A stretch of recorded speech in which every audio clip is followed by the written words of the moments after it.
অন্যান্য গুরুত্বপূর্ণ সংশোধনী নিশ্চিত করা। এখানে 3-2-1-1-3 ক এখানে আসছে, যেহেতু রাষ্ট্র একটি ইহজাগতিক সত্তা, সেহেতু কোনো ধর্মীয় বিধান অনুসরণ করে সংবিধান শুরু হওয়া উচিত নয়। তাছাড়া একটি ধর্মকে প্রাধান্য দিয়ে দেওয়া ধর্মনিরপেক্ষতার নীতির সাথে সাংঘর্ষিক, তাই অনুচ্ছেদটি বাতিল করা প্রয়োজন। আরেকবার পড়ব, আরও একবার পড়ি। এটা তো কিচ্ছা কাহিনী ওয়াজ না, এই জন্য আরও একবার পড়ি, বুঝি। যেহেতু রাষ্ট্র একটি ইহজাগতিক সত্তা, সেহেতু কোনো ধর্মীয় বিধান অনুসরণ করে সংবিধান শুরু হওয়া উচিত নয়। তার মানে হলো সংবিধানের শুরু বিসমিল্লাহ দিয়ে বলা, আল্লাহর প্রতি আস্থা রাখা, এগুলো রাখা যাবে না। কারণ বিসমিল্লাহির রহমানির রহিম এটা তো ধর্মের কথা, ঠিক কিনা? তাছাড়া একটি ধর্মকে প্রাধান্য দেওয়া, এখানে একটি ধর্ম মানে কোন ধর্মের কথা বলছে? ধর্মনিরপেক্ষতার নীতির সাথে সাংঘর্ষিক, তাই এগুলো আউট করে দেওয়া দরকার। এখন আসুন, এটা কোরআন বিরোধী কিনা এটা একটু পরে বিশ্লেষণ করি। পৃথিবীর মধ্যে যতগুলো বড় বড় রাষ্ট্র আছে, ধর্মনিরপেক্ষতার কথা যারা বলে তাদের সবার শীর্ষে যেই দেশগুলো রয়েছে, ব্রিটেন, আমেরিকা, কানাডা, তাই না, তারপরে হলো রাশিয়া, বা এরা নিজেদেরকে সবচেয়ে বড় গণতান্ত্রিক দেশ, ধর্মনিরপেক্ষ তার দেশ বলে দাবি করে, ঠিক কিনা? আচ্ছা, আমার ভুল হলে বলেন, সংশোধনী দিলে দেওয়ার দরকার পড়ে বলেন, আবার তথ্য দিয়ে সাহায্য করেন।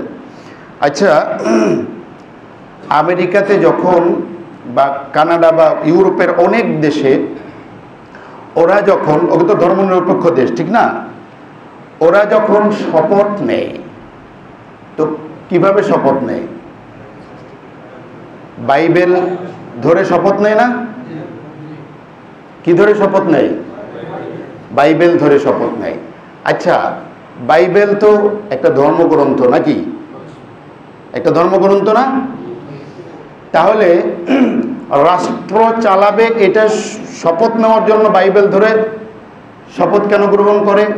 উচিত ছিল আব্রাহাম লিঙ্কন টিঙ্কন ওরা যেই, বা রুশো টুশো যারা আছে ধর্মীয় এই আপনার রাষ্ট্রবিজ্ঞানী যারা, বা ওদের কোনো বই নিয়ে শপথ করা উচিত ছিল। কথা বলেন না কেন? তাহলে ওই সকল দেশে যারা নিজেদেরকে ধর্ম নিরপেক্ষতার রোল মডেল মনে করে, আর এই সকল আন্দোলন যারা করে, এদের গুরু বা প্রভু হলো ওরা, প্রত্যক্ষ বা পরোক্ষভাবে ওদের টাকায় চলে, সহজ হিসাব বাংলা, এটা সবাই জানে। তাহলে যেখানে গুরু বা তাদের দেশ বাইবেল নিয়ে শপথ করতেছে, অথচ সেটা ধর্মনিরপেক্ষতার পরিপন্থী হচ্ছে না, তাহলে আমাদের দেশে বিসমিল্লাহ লিখলে ধর্মনিরপেক্ষতার পরিপন্থী কেমনে হয়? আমার একটু বোঝান না। এরপরে আসুন, পয়েন্ট ধরলে কতভাবে বিশ্লেষণ করা যায়। আচ্ছা, আমেরিকা, কানাডা, ব্রিটেন, ওদের সাপ্তাহিক ছুটি কি বারে? সাপ্তাহিক ছুটি কি বারে? শনি রোববারে। রোববার হলো মেইন আর কি, 2 দিন যেহেতু ছুটি দেয়, এই জন্য শনি রবি, মেইনলি রবিবারে। আচ্ছা, ওরা রবিবারে ছুটি দেয় কেন? ছুটি দেয় বৃহস্পতিবারে হলে সমস্যা কি ছিল? মঙ্গলবার হলে সমস্যা কি ছিল? রোববারে ছুটি দেয় কেন? গির্জা যাওয়ার লেগে। তো গির্জা যাওয়ার লেগে ছুটি হবে না, ধর্মনিরপেক্ষ রাষ্ট্র তো, ধর্মনিরপেক্ষ রাষ্ট্র না, তাহলে ধর্মনিরপেক্ষ রাষ্ট্রে গির্জা যাওয়ার জন্য ছুটি হবে কেন? এটা কি এক ধরনের পক্ষপাত হয়ে যায় না? সে সমস্ত দেশে শুধুমাত্র তো খ্রিস্টানরা থাকে না, আরো অনেক ধর্মের লোকজন থাকে না? থাকে কি থাকে না? তাহলে সেটা তাদের ধর্মনিরপেক্ষতার পরিপন্থী হয় না? দুটো উত্তর দেবেন। যদি ধর্মনিরপেক্ষতার পরিপন্থী হয়ে থাকে, তাহলে মুখে এক লেখায় এক, কাজে ভিন্ন, তাহলে তারা ধর্মনিরপেক্ষতার নাই।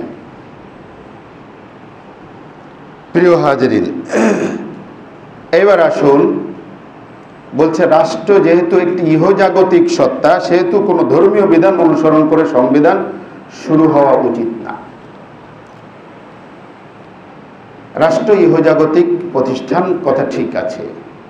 এখন ধর্ম বলতে আমি অন্য ধর্মের কথা বলবো না, আমি একজন মুসলিম হিসেবে ইসলাম ধর্মের কথা বলতে চাই। আচ্ছা, ইসলাম কি নিছক একটি পরজাগতিক দিন?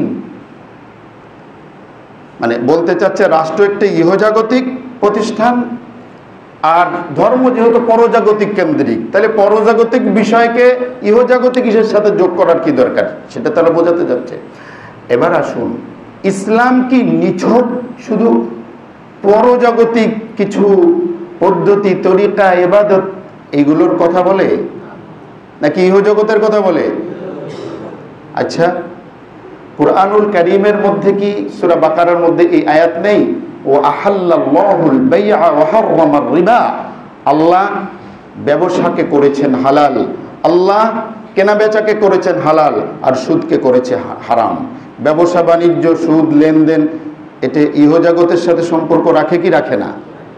কথা বলুন না, রাখে কি রাখে না? রাখে। তাহলে অন্য ধর্ম কি বলেছে না বলেছে ওটার আমার দরকার নেই। আমি 90 বা 92% মুসলমানের দেশ বাংলাদেশ থেকে বলতে চাই যে দিন বা ইসলাম নিছক পরজাগতিক কিছু প্রথার নাম নয়। কুরআনুল কারীম আপনি জায়গায় জায়গায় উল্টিয়ে দেখুন। কুরআনুল কারীম সূরা জুমা, আজকে যে আপনারা জুমা পড়বেন তাই না, আল্লাহ বলেছেন ফাইদা কুদিয়াতিস সালাতু ফান্তাশিরু ফিল আরদি ওয়াবতাগু মিন ফাদলিল্লাহ।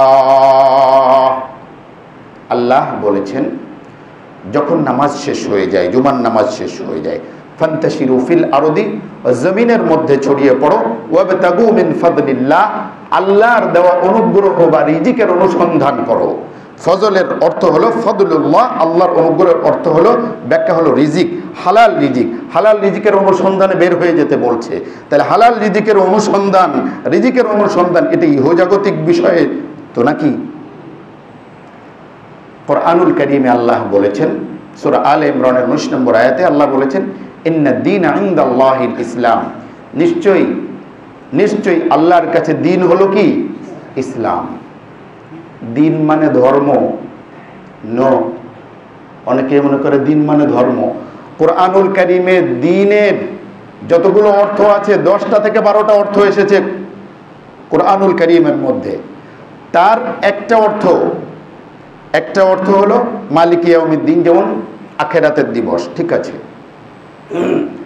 কুরআনুল কারীম আল্লাহ সূরা ইউসুফের মধ্যে আল্লাহ মা কানা লিয়াখুযা আখাহু ফি দীনিল মালিক ইল্লা আইয়াশা আল্লাহ, এখানে সূরা ইউসুফের 76 নম্বর আয়াত তাফসীরকারকরা লিখেছেন এখানে দ্বীনের মানে হলো আল কবা ওয়াল হুকম ওয়াস সুলতান, অর্থাৎ এখানে দ্বীনের মানে হলো রাষ্ট্র ব্যবস্থা।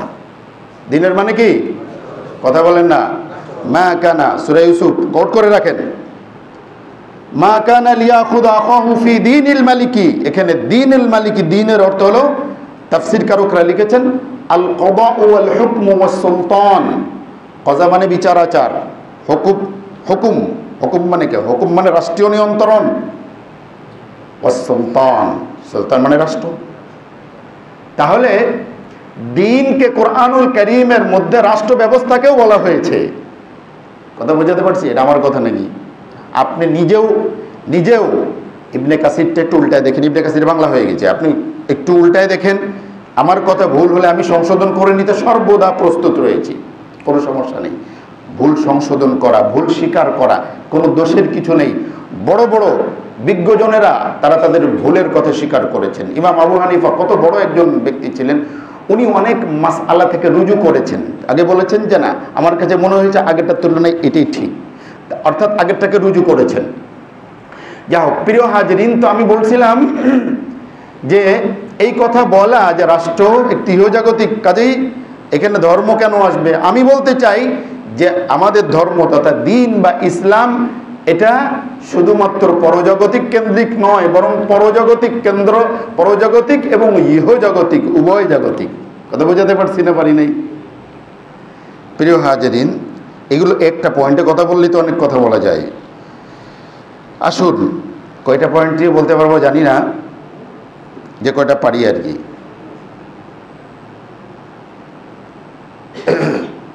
অভিন্ন পারিবারিক আইন ঐচ্ছিক করা, এটা 3-2-1 ক অনুচ্ছেদ। একটি অভিন্ন পারিবারিক আইন প্রবর্তন করা যা বিবাহ, বিবাহ বিচ্ছেদ, অভিভাবকত্ব, উত্তরাধিকার সংক্রান্ত সকল বিষয়ে ন্যায় বিচার ও সমতার ভিত্তিতে সব ধর্মীয় সম্প্রদায়ের জন্য ঐচ্ছিকভাবে প্রযোজ্য হবে। আরেকবার পড়বো ভালো করে প্রত্যেকটা। একটি অভিন্ন পারিবারিক আইন প্রবর্তন করা। অভিন্ন পারিবারিক আইন মানে হিন্দু, মুসলিম, খ্রিস্টান, মানে সবার জন্য উপজাতি, সবার জন্য এক পারিবারিক আইন। বিবাহ, বিবাহ বিচ্ছেদ, অভিভাবকত্ব, উত্তরাধিকার সংক্রান্ত সব এক, সকল বিষয় ন্যায় বিচার সমতার ভিত্তিতে সব ধর্মীয় সম্প্রদায়ের জন্য ঐচ্ছিকভাবে প্রযোজ্য। আচ্ছা, পারিবারিক বিষয়গুলোর মধ্যে বিয়ে শাদী তো আছে, তাই না? এগুলো পারিবারিক বিষয় আমরা মনে করি, বিয়ে শাদী, বিবাহ বিচ্ছেদ, তারপর সম্পত্তি বন্টন, এগুলো পারিবারিক বিষয়, তাই না? তাহলে অভিন্ন পারিবারিক আইন যদি হয়, ধরুন যে যাকে খুশি সে তাকে বিয়ে করতে পারবে, অভিন্ন যেহেতু, ভিন্ন ভিন্ন তো না। আচ্ছা, কোরআনুল কারীমে সূরা বাকারার মধ্যে আল্লাহ বলেছেন ওয়ালা তানকিহুল মুশরিকাতি হাত্তা ইউমিন্না ওয়ালা আমাতুম মুমিনাতুন খায়রুম মিন মুশরিকাতিন ওয়ালাউ আ'জাবাতকুম ওয়ালা তুনকিহুল মুশরিকিনা হাত্তা ইউমিনু ওয়ালা আবদুম মুমিনুন খায়রুম মিন মুশরিকিন ওয়ালাউ আ'জাবাকুম উলাইকা ইয়াদউনা ইলান নার। আল্লাহ কি বলেছেন? সূরা বাকারার 221 নম্বর আয়াতে আল্লাহ বলেছেন, তোমরা মুশরিক নারীদেরকে কি করো না, বিবাহ করো না ঈমান গ্রহণ করা আগ পর্যন্ত। প্রয়োজনে একটা দাসী বিয়ে করো, সেটাও ভালো, বান্দি দাসী বিয়ে করো, তবুও মুশরিক নারীকে বিবাহ করো না, যদিও তারা তোমাদেরকে মুগ্ধ করে, আকর্ষিত করে। ঠিক মুশরিক পুরুষদের সাথে তোমরা তোমাদের কন্যাদেরকে, মেয়েদেরকে বিবাহ দিও না ঈমানদার হওয়া পর্যন্ত। প্রয়োজনে একটা ঈমানদার গোলামের সাথে বিয়ে দিয়ে দাও। উলাইকা ইয়াদউনা ইলান নার, ওরা তোমাদেরকে জাহান্নামের দিকে ডাকে, আর আল্লাহ জান্নাতের দিকে ডাকেন এবং মাগফিরাতের দিকে ডাকেন। আমি বলছি, আপনি নিজেও দেখে নিন সূরা বাকারার কত নম্বর আয়াত বললাম। তাহলে অভিন্ন পারিবারিক আইন কেমনে হয়? আল্লাহ স্পষ্ট তো বলেছেন মুশরিক নারীদেরকে বিবাহ করা যাবে না, মুশরিক পুরুষদের সাথে তোমাদের মেয়েদেরকে বিবাহ দেওয়া যাবে না। তাহলে অভিন্ন পারিবারিক আইন কেমনে হয়? কোরআন কারীমের সাথে কি সংঘর্ষ হয় কি হয় না? আপনি নিজেই দেখে নেন, এরকম অনেক অনেক রয়েছে। এবার আসুন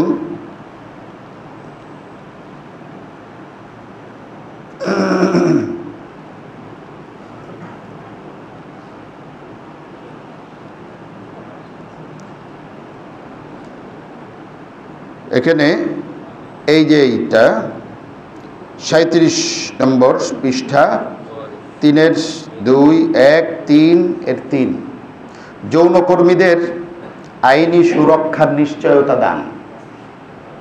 ক, যৌন পেশাকে অপরাধ হিসেবে চিহ্নিত না করা এবং শ্রম আইনে একে স্বীকৃতি দেওয়া।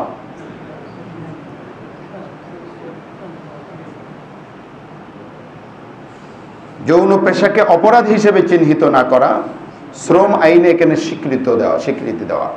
তার মানে হলো যারা এই সকল কাজ করে তাদেরকে বেশ্যা বলা যাবে না, এবং এটাকে শ্রম আইনে স্বীকৃতি দেওয়া, তার মানে হলো তারা শ্রমিক, শ্রমজীবী। প্রিয় হাজরিন, এটা শুধু ধর্মের সাথে সংঘর্ষ নয়, এটা শুধু ইসলাম ধর্মের সাথে সংঘর্ষ নয়, শুধু কোরআন এবং সুন্নাহর সাথে সংঘর্ষ নয়, বরং সকল ধর্মের সাথে সাংঘর্ষিক, পুরো মানবতার সাথে সাংঘর্ষিক। কোন সুস্থ বিবেকবান মানুষ সে অপরাধ করে ঠিকই, এমনকি গুনাহের কাজ করে, ব্যভিচারেও লিপ্ত হয়ে যায়, কিন্তু এটাকে পেশা হিসেবে স্বীকৃতি দেওয়ার কথা কেবলমাত্র অমানুষই বলতে পারে। কুরআনুল কারীম সূরা নূরের মধ্যে আল্লাহ বলেছেন, ইন্নাল্লাযীনা ইউহিব্বুনা আন তাশিআল ফাহিশাতু ফিল লাযীনা আমানু লাহুম আযাবুন আলীমুন ফিদ দুনিয়া ওয়াল আখিরাহ। আল্লাহ রাব্বুল ইজ্জতুল জালাল সূরা নূরের মধ্যে বলেছেন, সূরা নূরের 19 নম্বর আয়াত, নিশ্চয়ই ওই সকল মানুষ যারা চায় ইমানদারদের মধ্যে অসভ্যতা, নোংরামি, অশ্লীলতা ছড়িয়ে যাক, আল্লাহ বলেন তাদের জন্য দুনিয়া এবং আখিরাতে রয়েছে কঠিন শাস্তি। আল্লাহু ইয়ালামু ওয়া আনতুম লা তা'লামুন, আল্লাহ জানেন তোমরা জানো না। তাহলে এটা প্রকারান্তে অশ্লীলতা ছড়িয়ে দেওয়া কি দেওয়া নয়? অশ্লীলতা ছড়িয়ে দেওয়া। অতএব এহেন গর্হিত অন্যায় কাজ যারা কিনা সমাজের মধ্যে, দেশের মধ্যে অশ্লীলতা ছড়িয়ে দেওয়া পায়তারা করছে বা চলছে, তাদের নিশ্চিতভাবে তাদের এই স্বপ্নই রেখে দেওয়া উচিত। কোনোভাবে এদেশের 18 কোটি মানুষ, 2 কোটি বাদ দিয়ে ধরুন 16 কোটি মুসলিম, কখনোই এটা মেনে নিবে না। আল্লাহ রাব্বুল ইজ্জতুল জালাল আরো বলেছেন, ওয়ালা তাকরাবুজ জিনা ইন্নাহু কানা ফাহিশাতাও ওয়া সাআ সাবিলা। 32 নম্বর আয়াত, 32 নম্বর আয়াত সূরা বানী ইসরাঈলের 32 নম্বর আয়াত। আল্লাহ বলেন, ওয়ালা তাকরাবুজ জিনা, তোমরা জিনা বা ব্যভিচার একেবারে ধারে কাছেও যাবে না। ইন্নাহু কানা ফাহিশা, এটা অসভ্যতা। এটাকে আল্লাহ কি বলেছেন? অসভ্যতা। ওয়া সাআ সাবিলা, বড় নিকৃষ্ট পথ। তাহলে এখানে সেই নিকৃষ্ট পথের দিকেই কি করা হচ্ছে? আহ্বান করা হচ্ছে। নিকৃষ্ট পথে কি করা হচ্ছে? আহ্বান করা হচ্ছে। অতএব এগুলো কি মেনে নেওয়া যাবে? প্রিয় হাজিরিন,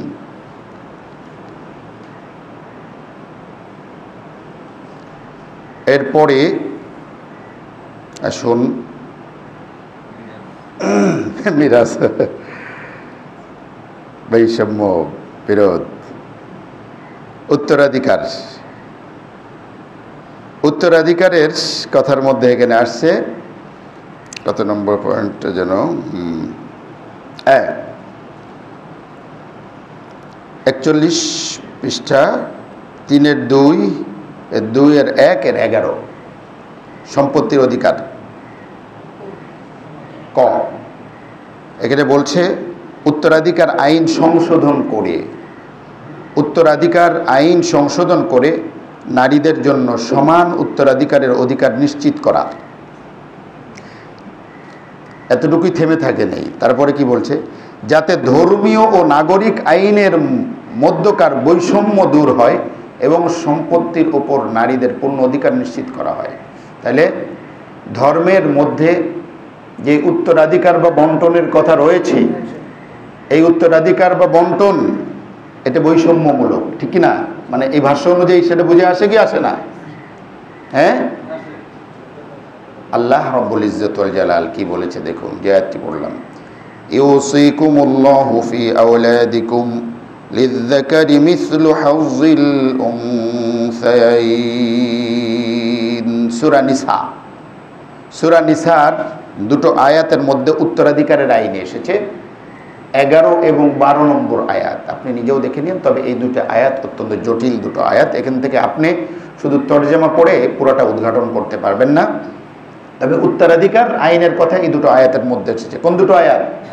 সূরা নিসার 11 এবং 12 নম্বর আয়াত। আল্লাহ এখানে বলেছেন, ইউসিকুমুল্লাহু ফি আওলাদিকুম, আল্লাহ তোমাদের সন্তানদের ব্যাপারে ওসিয়ত করেছেন, নির্দেশ দিয়েছেন, লিযযাকারি মিসলু হাযযিল উনসায়াইন, পুরুষের জন্য রয়েছে 2 জন নারীর সমান। প্রিয় হাজিরিন, এটি নিয়ে খুব বেশি ক্যাচাল এরা করতে চায়।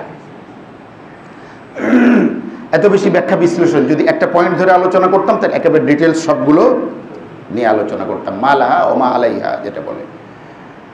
তো সম্পত্তিতে নারীর অধিকার সমান করা। প্রিয় হাজিরিন, উত্তরাধিকার বা যেটাকে মিরাস বলা হয়েছে, এখানে নারী পুরুষের অর্ধেক, এটা মুখস্থভাবে এটা বলা যাচ্ছে না। কেন? এখানে যেটা বলা হয়েছে, একজন পিতা যখন মারা যায় তখন তার ছেলে এবং মেয়ে থাকলে ছেলে মেয়ের দ্বিগুণ পায়, এ কথা এখানে বলা হয়েছে। অর্থাৎ একজন ছেলে সমান সমান দুইজন মেয়ে। কিন্তু শুধুমাত্র নারী হিসেবে সে কি সব জায়গায় কম পায়, সব জায়গায় কি অর্ধেক পায়? বিষয়টা কিন্তু এরকম নয়। কেননা একজন নারীর অবস্থা শুধুমাত্র কন্যা হিসেবে নয়, একজন নারীর অবস্থা সে স্ত্রী হিসেবেও সে মিরাস পায়। একজন নারীর অবস্থান সে একজন মা, সে মা হিসাবেও কি পায়? হ্যাঁ হ্যাঁ, সে মিরাস পায়। এবং একটা মজার বিষয় হলো, মা মানে মিরাস, এটা এলমুল ফারায়েজ, তো ফারায়েজ এর মধ্যে যত আত্মীয় স্বজন থাকে সবাই কিন্তু উত্তরাধিকার হয় না। অনেক সময় একজন না থাকলে আর একজন পায়। সেই উদাহরণ, মৃত ব্যক্তির ভাইরা মিরাস পায় নাকি পায় না? পায়। কখন পায়? যদি মৃত ব্যক্তির ছেলে মেয়ে না থাকে, সন্তান না থাকে, তাহলে কি হয়? ভাইরা পায়। তো না থাকলে পায়, থাকলে পায় না। কিন্তু মৃত ব্যক্তির মা সর্বাবস্থায় সে মিরাস পায়, কখনো সে মিরাস থেকে বঞ্চিত হয় না। এবং মিরাসের ক্ষেত্রে মায়ের বন্টন যখন হয় তখন মৃত ব্যক্তির মা কোনো কোনো জায়গায় বাপের সমপরিমাণ পায়, কোনো কোনো জায়গায় মিরাস। এটা তো আপনি এক কথায় আমি বলে দিতে পারবো না, তাই না? যে ডাক্তারের কাছে আপনি মুখস্থ ওষুধ পাবেন না, ডাক্তার আপনাকে চেক করবে, দেখবে, তারপরে আপনার ওষুধ লিখবে। এই জন্য যখন কোনো আলেমের কাছে আপনি ফরায়েজ সংক্রান্ত মাসাল জিজ্ঞেস করবেন, তখন পুরো তার উত্তরাধিকারী যারা পুরো লিস্ট দিতে হবে, তখন তারপরে আপনি করবে। তো কোনো কোনো জায়গায় দেখা যাচ্ছে নারী পুরুষের সমান হয়, আবার কোনো কোনো ক্ষেত্রে নারী পুরুষকে ছাড়িয়ে যায়, আবার কোনো কোনো ক্ষেত্রে পুরুষ উত্তরাধিকার হয় না, নারী সেখানে উত্তরাধিকারী হয়ে যায়। কারণ একজন নারী তো শুধু কন্যা হিসেবে থাকতেছে না, নারী কখনো কন্যা, কখনো মা, কখনো স্ত্রী, কখনো বোন, কখনো দাদি, এরা সবাই কিন্তু ওয়ারিস হয়। এবং কোন কোন মাসালার ক্ষেত্রে দেখবেন যে তার সমপর্যায়ের পুরুষ ব্যক্তিটি, তার সমপর্যায়ের পুরুষ ব্যক্তিটি উত্তরাধিকারী হচ্ছে না, কিন্তু মহিলা ঠিকই উত্তরাধিকারী হয়ে যাচ্ছে। তাইলে এখানে কোরআনুল কারীম যে বন্টন করে দিয়েছে, কোরআনুল কারীমের চেয়ে সুষম বন্টন আর হতে পারে না। এটা তো এই দৃষ্টিকোণ থেকে বললাম। দ্বিতীয় নম্বর বিষয় হলো কোরআনুল কারীমে আল্লাহ রব্বুল ইজ্জত ওয়াল জালাল ভাগ দিয়েছেন, অধিকার দিয়েছেন, দায়িত্ব দিয়েছেন। অধিকার দিয়েছেন, দায়িত্ব দিয়েছেন। আল্লাহ রব্বুল ইজ্জত ওয়াল জালাল পুরুষকে অধিকার দিয়েছেন, দায়িত্ব দিয়েছেন। অধিকার দিয়েছেন, দায়িত্ব দিয়েছেন। নারীকে অধিকার দিয়েছে, দায়িত্ব দেয় নাই। আরেকবার বলি, আল্লাহ কোরআনুল কারীমে পুরুষকে অধিকার দিয়েছেন, দায়িত্ব দিয়েছেন। নারীকে অধিকার দিয়েছেন, দায়িত্ব দেন নাই। পুরুষকে সম্পদ দিয়েছেন, খরচ করতে বলছেন। নারীকে সম্পদ দিয়েছেন, খরচ করতে বলেন নাই। হ্যাঁ, ঠিক না? আচ্ছা, মজার বিষয় হলো আপনি দেনমোহরের কথা উঠাইলেন। আবার এখানে এই পয়েন্টগুলোকে আবার দেনমোহরগুলো নিশ্চিত করার কথা বলা হয়েছে। কেন রে ভাই? একদিক দিয়ে সমান চান ছেলে মেয়ে, মানে মেয়ে ছেলে সমান চান, তাহলে আবার দেনমোহরের কথা কেন আসলো এখানে? দেনমোহর তো একচ্ছত্র নারীর অধিকার। একথা কে বলেছে? একথা কে বলেছে? কোরআন কারীম বলেছে, ইসলাম বলেছে, কোরআনুল কারীম বলেছে। তাহলে এখানে সুবিধা মতো দেনমোহরের অধিকারটা নিয়ে নেবেন, আবার ওখানে গিয়ে তাহলে আবার অর্ধেক অর্ধেক চান কা, সমান সমান চান কা? এখানে তো বলা এটা উচিত ছিল যে বিবাহের মাধ্যমে পুরুষ যেমন নারীকে দেনমোহর দেয়, নারীরও উচিত সমপর্যায়ের দেনমোহর পুরুষে দেওয়া, ঠিক না? কি আজীব ব্যাপার, দেনমোহরের কথা এখানে নিশ্চিতভাবে দিতে বলছে। হ্যাঁ, আল্লাহ আকবার। প্রিয় হাজিরিন, যা বলছিলাম, আল্লাহ রাব্বুল ইজ্জত ওয়াল জালাল কোরআনুল কারীমের মধ্যে নারীকে দিয়েছেন অধিকার, পুরুষকে অধিকার দিয়েছেন, সাথে কি দিয়েছেন? দায়িত্ব দিয়েছেন। দায়িত্ব মানে কি? দায়িত্ব খরচ করার দায়িত্ব। আল্লাহ, দায়িত্ব মানে কি? খরচ করতে হবে। দেখুন, একজন নারী যখন, শুনুন, ইসলাম আমরা ফলো করি না, সেটা আমাদের ব্যর্থতা। ইসলাম ফলো করলে নারীর থেকে সুখে আর থাকা অন্য কেউ থাকতে এখানে পারে না। ইসলাম বলেছে একজন মেয়ে যখন ছোট, নারী ছোট, এই অবস্থায় তার দায়িত্ব কার উপরে? তার বাবার উপরে। ইসলাম বলে একটা ছেলে যখন 18 বছর হয়ে যায়, ঠিক 18 বছর না, অ্যাডাল্ট হয়ে যায়, তখন তার দায়িত্ব তার নিজের।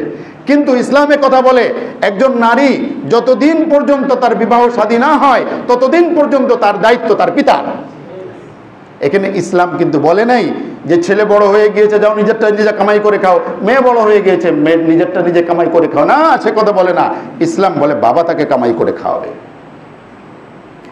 আবার যখন স্বামীর ঘরে চলে যায়, তখন এখানে তো আপনারা এই কথাও কইতে পারেন, কেন ভরণ পোষণের কথা আবার বলছে? আরে ভাই, কেন ভরণ পোষণের কথা কেন আসবে? তাহলে এখানে চাইতেছেন সমান সমান, তাহলে এখানে তো কথাটা এভাবে বলা উচিত ছিল যে সংসারে যা খরচ হবে অর্ধেক পুরুষ বহন করবে, অর্ধেক মহিলা বহন করবে, তাইলে ন্যায় এবং ইনসাফের কথা হতো, ঠিক কি না? আল্লাহু আকবার। আল্লাহ রাব্বুল ইজ্জত ওয়াল জালাল বলতেছেন, যার সম্পদ থাকে, অর্থ থাকবে, সে নিজের ব্যয়ভার নিজে বহন করবে। এটা ইসলামিক নিয়ম। অর্থাৎ আপনি একজন পিতা, আপনার মানে টাকা পয়সা আছে, অর্থ সম্পদ আছে, আপনি নিজের খরচ আপনি নিজে দিবেন। সন্তান খরচ যদি নাও দেয়, যেহেতু আপনার খরচ চালানোর মতো সুযোগ আছে, আপনারটা আপনি চালাবেন। কিন্তু এক জায়গায় শুধু ব্যতিক্রম, সেটা হলো স্ত্রী যদি কয়েকশো কোটি টাকার মালিক থাকে, কয়েকশো কোটি টাকার মালিক, ইসলাম বলে তবুও তার স্বামীর জিম্মায় ওয়াজিব তার স্ত্রীর খরচ দেওয়া। এটা বলে অধিকার, মানে দিয়েছে কিন্তু কি করে নাই? খরচ করার দায়িত্ব ইজ্জত ওয়াল জালাল এখানে তাদের কি করে নাই? দায়িত্ব দেন নাই। কোরআনুল কারীম বলে, শরীয়ত বলে, ইসলাম বলে, একজন বোন, আল্লাহ না করুক, কোনো মেয়ে যদি তার স্বামী মারা যায় অথবা স্বামী পরিত্যক্তা হয়ে যায়, তালাকপ্রাপ্ত হয়ে যায়, তার বাবা নাই, স্বামী তো নাই, বাবা নাই, তখন তার দায়িত্ব কে নিবে? তার ভাইকে নিতে হবে। এটা নিছক অনুগ্রহ নয়, এটা ইসলামী কানুন, ইসলামী আইন এটা বলে। এটা মানে অনুগ্রহ নয়, এটা কি নয়? অর্ডার। এটা অনুগ্রহ নয়। অতএব ও ভাইরে যে একটু পরিমাণে বেশি দিল, সেটা তো বোনদেরকে দেখতে হবে, বোন ভাগিনাদের দেখতে হবে না? দেখতে হবে কি না হবে? বলে আমাদের সমাজে দেখে না, সমাজের ব্যর্থতা। এইখানে কানুন কড়া করেন, আইন কড়া করেন যে একজন ভাই যেন তার বোনকে ফেলে দিতে না পারে, একজন ভাই যেন তার বোনের সাথে সম্পর্ক ছিন্ন করতে না পারে, একজন ভাই যেন বোনের হক ঠিক মতো পালন করে। এখানে কানুন কড়া করেন কেন? এটা কোনো না করে খালি একটু সম্পদ বেশির জন্য কেন? এটাই প্রিয় হাজিরিন, এজন্য আমরা বলতে চাই, দ্ব্যর্থহীনভাবে বলতে চাই, কোরআনুল কারীম যেটা আল্লাহ দিয়েছেন, আমি মনে করি কোরআনুল কারীম, হযরত ওমর রাদিয়াল্লাহু তাআলা আনহু বলতেন, তোমরা তোমাদের নারীদেরকে, মহিলাদেরকে, ঘরের সদস্যদেরকে সূরা নূর শিখাও, তোমরা তোমাদের ঘরের সদস্যদেরকে সূরা নিসা শিখাও। আমরা জানি না নারীরা কোথেকে, পুরুষরাই তো আমরা জানি না। এই যে কত কথাগুলো রয়েছে, 2-3টে পয়েন্টে আলোচনা করলাম। প্রিয় হাজিরিন, সম্মানিত মুসাল্লিয়ান, আমার মনে হয় যে ঘরের মধ্যে মহিলাদেরকে নিয়ে যদি সূরা নিসার তালিম আপনি করেন, সেখানে তাদের যেমন মহারানার অধিকার আছে, উত্তরাধিকারের কথা আছে, তাদের যতগুলো রয়েছে, অধিকারের কথা রয়েছে, এগুলো যদি তাদের সামনে পেশ করা হয়, তারা কখনো চাইবে না যে এই আইন বাদ দিয়ে, এই কানুন বাদ দিয়ে ভিন্ন কোনো কানুন বা আইনের, কারণ যখন তারা দেখবে কোরআন পড়লে দেখা যাচ্ছে আমাদের কোনো ক্ষয় খরচ টরচ নাই, কিচ্ছু নাই, শুধু লাভ আর লাভ ভোগ করা, তাই না? একজন ইনকাম করলো, মাসে 2 লাখ টাকা তার স্যালারি, কিন্তু দেখা যাচ্ছে মাস গেলে তার আরও ঋণ করতে হয়। আরেকজনের মাত্র 50,000 টাকা ইনকাম, কিন্তু তার ক্ষয় খরচ নেই, থাকে আরেকজনের ওখানে, খাবারের দায়িত্ব আরেকজনের ওখানে, তারপরে হলো চিকিৎসা খরচ আরেকজনের এখানে, তারপরে যা যা লাগে একেবারে ছোট থেকে বড় পর্যন্ত সব আরেকজনের। তাহলে কোন ব্যক্তি চাইবো আমার 50,000 টাকায় আমার স্যালারি হয় ভালো, আমার তো খরচ টরচ নাই, আমার হুদাকে আমার 2 লাখ টাকা দেখানোর কি দরকার?